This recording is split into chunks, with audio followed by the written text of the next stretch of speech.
जब विभागीय जांच होती है, शुरू होती है, तो आपको चार्जशीट मिलती है। कई कई केस में आपको प्रिलिमिनरी इंक्वायरी के लिए भी बुलाया जा सकता है। उसके बाद में आपको चार्जशीट मिलती है। तो चार्जशीट जब आपको मिलती है, तो उस चार्जशीट में आपके खिलाफ में कुछ आरोप लगाए जाते हैं, आरोप तय किए जाते हैं। तो आपको यह देखना है कि आप जिस विभाग में काम करते हैं, ऐसा ज़रूरी नहीं है कि यह गवर्नमेंट ऑफ महाराष्ट्र या फिर सेंट्रल गवर्नमेंट की एम्प्लॉय के साथ में इस चीज़ की घटना हो। ऐसे कई सारे अथॉरिटीज़ है जो हमारे संविधान के कलम अनुच्छेद 12 के डिफाइंड स्टेट के कैटेगरी में आते हैं, जिसमें डीम्ड यूनिवर्सिटी से लेकर universities, corporations, public undertakings, banks, कई सारे सोसाइटीज़, गवर्नमेंट ट्रस्ट, कई सारे numerable different whatever name they call, ultimately there is a control of the government। तो ऐसा हर अथॉरिटी में जो काम करते हैं वो सभी लोग जो है वो पब्लिक सर्वेंट के डेफिनेशन में आते हैं। तो इन पब्लिक सर्वेंट के खिलाफ में जो इंक्वायरीज होते हैं, वो इंक्वायरीज क्यों होते हैं? क्योंकि उन्होंने कुछ गलत काम किया हो, मिसकंडक्ट किया हो। तो इस मिसकंडक्ट को डिफाइन करने वाला, व्हाट इज मिसकंडक्ट, किसको मिसकंडक्ट मानेंगे, यह कहने वाले रूल्स होते हैं, जिन्हें जनरली हम कंडक्ट रूल्स कहते हैं। जैसा Maharashtra civil service conduct rules, जैसा सेंट्रल गवर्नमेंट के central civil service conduct rules. तो अगर कॉरपोरेशन से या फिर पब्लिक अंडरटेकिंग से, तो वहाँ पे उन्हें सीडीए रूल्स कहकर कहा जाता है। जैसा मान लीजिए एमटीएनएल, तो MTNL conduct, discipline and appeal rules. हालांकि सेंट्रल गवर्नमेंट या महाराष्ट्र गवर्नमेंट उनके कंडक्ट रूल्स अलग से बनाए गए हैं और डिसिप्लिन एंड अपील रूल्स अलग से बनाए गए हैं। तो पब्लिक अंडरटेकिंग में शायद ऐसा हो सकता है कि conduct rules, discipline rules and appeal rules एक ही में बने हो, इन शॉर्ट में सीडी रूल्स कहता है। तो क्या बाकी जो लोग हैं, कई दफा हमने देखा है कि कंडक्ट रूल्स एग्जिस्ट ही नहीं करते, they don't exist, they don't frame the conduct rules, and in the absence of conduct rules employees के खिलाफ में चार्जशीट दी जाती है, इंक्वायरी विभागीय जांच बैठाई जाती है कि उन्होंने कुछ मिसकंडक्ट किया। क्वेश्चन ये आता है, in the absence of conduct rules who shell decide what is misconduct.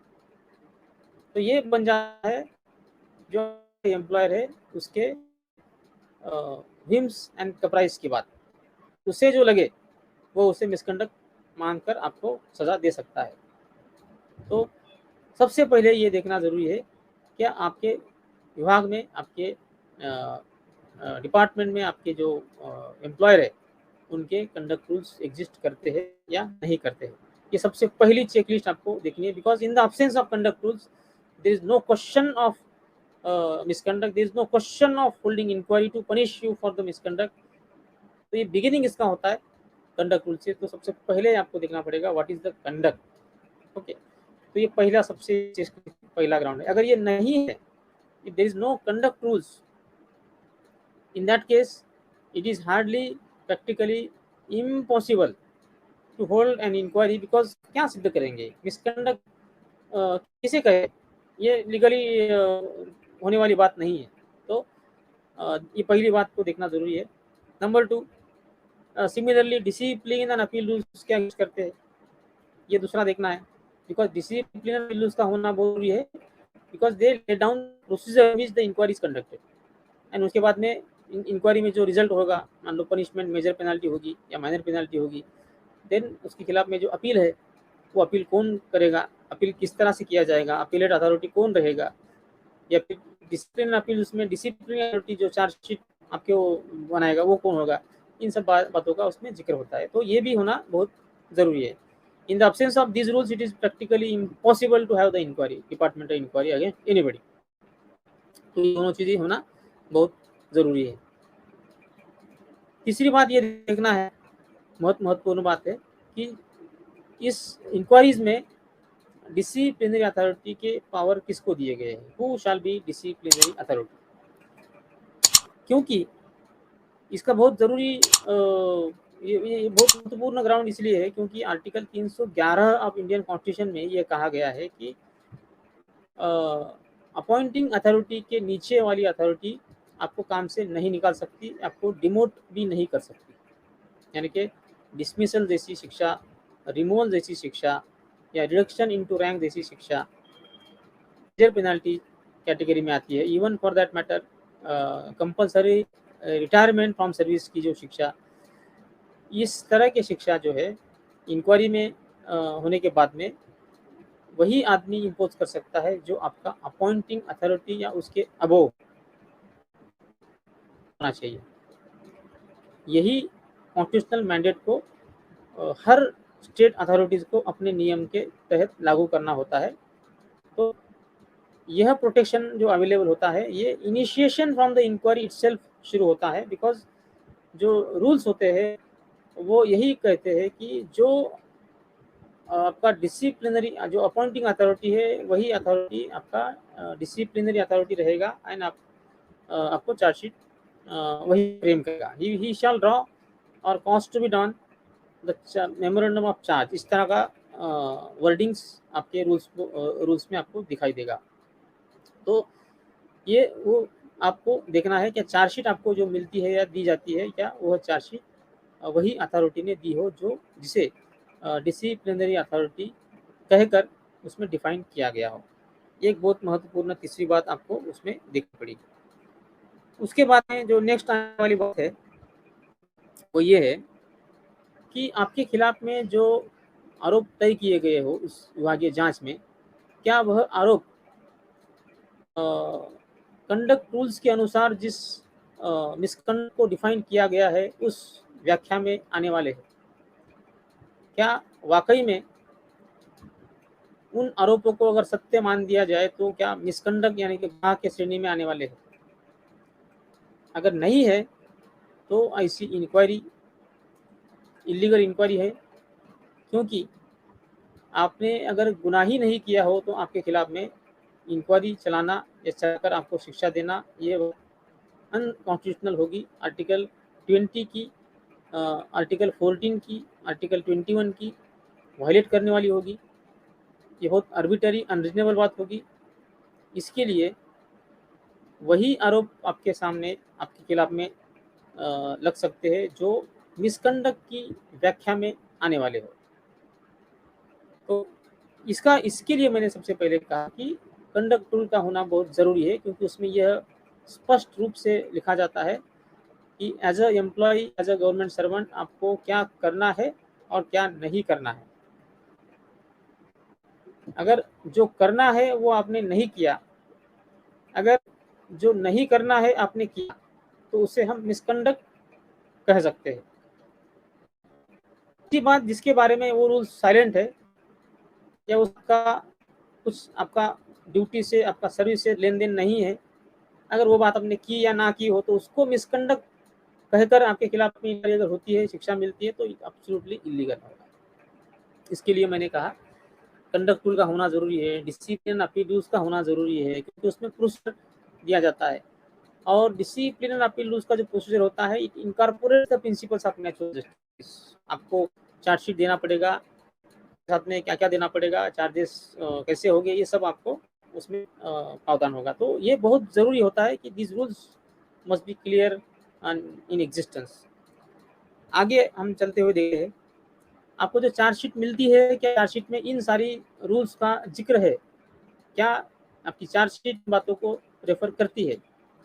क्योंकि मैंने खुद देखा है कई सारे मामलों में chargesheet is absolutely silent about the misconduct, attracting a conduct rule और डिसिप्लिन रूल्स।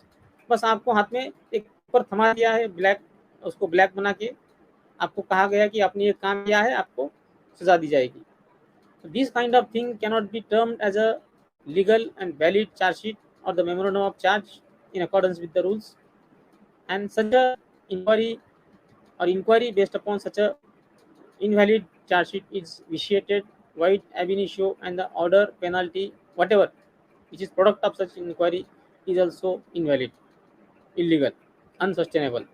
ये बात, इसके लिए the charges must fall into the definition of misconduct, they should attract the definition of misconduct, otherwise they are illegal charges. दूसरी बात इसके साथ में ये भी देखना जरूरी है, कई समय ऐसा होता है कि जो कंडक्ट रूल्स आपको लागू नहीं है या फिर जो discipline and rules appeal rules आपको लागू नहीं है, उन रूल को जिक्र करते हुए या चार्जेस उन रूल्स के ऊपर आते हुए आपको चार्जशीट देकर आपके खिलाफ मीन होती है। जैसा क्या for example, best example, Maharashtra में महाराष्ट्र पुलिस के लिए Maharashtra police act and Maharashtra police discipline and appeal rules, इनका प्रावधान है। इसके लिए उन्हें महाराष्ट्र गवर्नमेंट ने बनाए हुए MCS conduct and discipline and appeal rules लागू नहीं होते। लेकिन हम देखते हैं कई सारे मामलों में पुलिस को, यानी कि पुलिस कांस्टेबल को ऐसा चार्जशीट थमा दिया जाता है कि जिसमें यह कहा जाता है कि उन्होंने महाराष्ट्र सर्विस रूल को वायलेट किया है या inquiry Maharashtra civil service rule के नियम के तहत होती है। तो ऐसे मामले में जो है entire inquiry and the order therein is absolutely illegal initiated, ये पॉसिबल नहीं होता है। The rules which are applicable, the inquiry must be conducted in accordance with the rules are applicable, not under the rules और in accordance with the rules which are not at all applicable to employ. ये भी एक बहुत महत्वपूर्ण बात होती है। तो चार्जशीट में ये दोनों बातें देखना जरूरी है, क्या एप्लीकेबल रूल्स को ऊपर किया है, क्या मिसकंडक्ट की व्याख्या में आते हैं, ये देखना बहुत जरूरी है। उसके बाद में आगे हम इस लिस्ट में जाते हुए देखेंगे, कई दफा आपके खिलाफ में जो चार्जेस लगाए गए हैं इतने पुराने चार्जेस होते हैं, मान लो 10 साल, 7 साल, 8 साल, 9 साल, 12 साल, 15 साल पुराने चार्जेस। तो डिपार्टमेंट या एम्प्लॉयर सालों साल सोकर एक दिन तुरंत उठ जाता है कि भैया आपने 10 साल पहले, 15 साल पहले ये इस तरह का काम किया, वो बहुत सीरियस मिसकंडक्ट है और आपको उस सीरियस मिसकंडक्ट के लिए ये जो विभागीय जांच की जा रही है, आपको सस्पेंड किया जा रहा है। तो ये सुनकर ही कितना अजीब लगता है, लेकिन ये प्रैक्टिकली ऐसा होता है। ऐसे बहुत सारे केसेस आते हैं जो चार्जेस इतने पुराने होते हैं, 10 साल पुराने, 4 साल पुराने। सुप्रीम कोर्ट, हाई कोर्ट कहते हैं delayed inquiry, this is the delay in initiating the inquiry. तो इस तरह का डिले इन इनिशिएटिंग इंक्वायरी मतलब क्या होता है, ये एब्सोल्युटली इलीगल माना जाता है, बिकॉज 10 साल के बाद में आपके चार्जेस आपने क्या किया हो आपको भी याद नहीं होगा। तो ये प्रिंसिपल ऑफ नेचुरल जस्टिस का भी वायलेशन होता है, ऐसे भी सुप्रीम कोर्ट की जजमेंट्स इसके ऊपर है। तो चार्जेस जो होते हैं वो नए होने चाहिए, रिलेवेंट होने चाहिए। मान लो अगर मैंने वाकई में 10 साल पहले अगर कोई मिसकंडक्ट की हो और 10 साल मैं वही डिपार्टमेंट में काम करता हूँ, तो इसका मतलब क्या होता है, there is a principle known as principle Wellsbury principle of pardoning the misconduct. मतलब मेरे एम्प्लॉय ने मेरी उस गलती को माफ किया है, इसीलिए मुझे उसने उस मिसकंडक्ट के बाद में 10 सालों तक कुछ नहीं कहा है। तो ये principle common sense based principle है, जिसे प्रिंसिपल ऑफ वेडनेसबरी कहा गया है। ये प्रिंसिपल अप्लीकेबल होता है, इसके लिए जितने पुराने चार्जेस है उतना ही इलीगल वो बनता जाता है। यानी कि the chargesheet must be in accordance with the misconduct which is new, which is relevant, which is timely, not the old one like 10 years before. तो एक बहुत उसमें महत्वपूर्ण बात है। आगे की इस लिस्ट में मैं और एक बात को जिक्र करूँगा, उसके बाद में हम इस वीडियो को यहीं रोकेंगे। ये चेक लिस्ट बहुत बड़ी है, लगभग मैंने इसे 35 ग्राउंड्स को बनाकर रखा है, and one of them, each of them is independently sufficient to succeed in the court. ये इतनी महत्वपूर्ण बातें हैं। तो इसकी आगे की बात हम देखते हैं कि चार्जेस पुराने हैं। नियम के तहत मेमोरेंडम ऑफ चार्जशीट बनाई गई है क्या, चार्जेस क्लियरली डिफाइन किए गए हैं क्या, उसके साथ में list of witnesses and list of documents उसके साथ में आपको दिए गए हैं क्या, चार्जशीट को आपको प्रॉपरली सर्विस किया गया हो क्या, यह भी आपको चेक करना है, क्योंकि कई दफ़ा ऐसा होता है कि चार्जशीट का सर्विस बराबर नहीं होता है, कुछ अधूरे पन्ने इधर, अधूरे उधर, कुछ बिना साइन किए वाले। तो यह इस तरह का जो सर्विस ऑफ चार्जशीट होता है, ये इल्लीगल माना गया है, and on such count also the inquiry itself is getting initiated. तो this is also one of the valid ground. अभी मेरे हाथ के ऊपर फिलहाल एक केस चल रहा है मैट में, कि जहाँ पर मेरे क्लाइंट को चार्जशीट जो है, उसके चार्जशीट के पन्नों के 2 पेज, पहला और दूसरा पेज उनके घर के सामने उसको लटकाया गया था, और जो रिमेनिंग जो अनेक्चर्स होते हैं चार्जशीट के, उन्हें वो उसे नहीं दिया गया था। 2 दिन बाद उनका रिटायरमेंट हुआ है, और रिटायरमेंट के बाद में उन्होंने खुद मांग कर लिया है। तो उसके लिए ये बात बहुत ज़रूरी है कि चार्जशीट का जो सर्विस होता है, वो कानूनी तौर पर हुआ है, सही से हुआ है या नहीं हुआ है। ये भी एक बहुत बड़ा ग्राउंड यहाँ पर आपको हो सकता है। तो इसी के साथ में मैं आज का यह शो यहीं समाप्त करूँगा, और आज के शो के लिए धन्यवाद सभी का।